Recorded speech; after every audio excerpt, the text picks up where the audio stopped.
Hello guys! Welcome back to my channel, Atevers Official na tayo ngayon. Kumusta kayo guys? Pasensya na matagal tayong naka-upload ng video. For today's video guys, samahan nyo ako, magluluto tayo ng ginisang tahong. Ulam namin ngayon guys. Mag-isa tayo guys. Pasensya na kayo. Nilagyan ko na ng kaunting mantika, pampagisa ng lamas. Ilalagay na natin yung luya. Kumusta guys? Kumusta kayo? Maraming salamat sa inyo. Ilagay na natin yung bawang at ang sibuyas. Pagpasensyahan nyo na guys.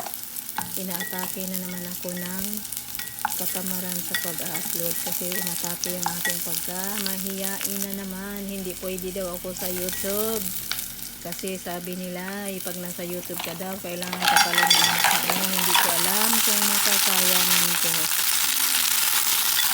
Ayan, kaya guys, ayan na, nilagay na natin yung ating tahong. Pagpasensyahan nyo na guys, at maraming salamat sa lahat ng nagsuporta. Yung aking unang channel, yung Atevers Vlog, maraming salamat. At ngayon na gumawa ako ng bago kasi hindi ko na mabuksan yon. Ayan, lagyan na natin ng tubig, konting tubig guys.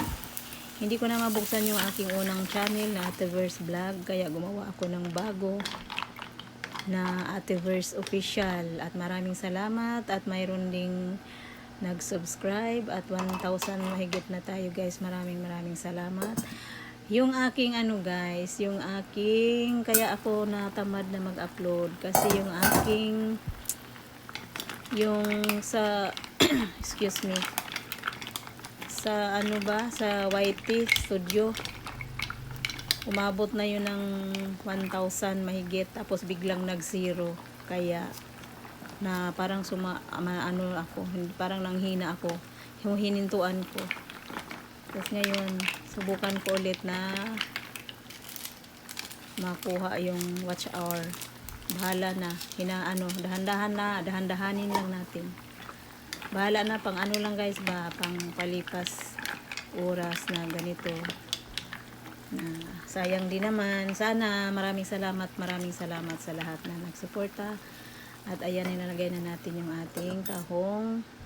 At nilalagyan na natin ng asin at magic sarap. Pag nagluluto ako ng tahong guys, pinapakuluan ko ng maigi yan. Kasi mas maganda yung lutong-luto yung kanyang shell. At mahirap na. Kaya niluluto ko ng maigi. Timplado na siya guys. Maraming salamat sa lahat.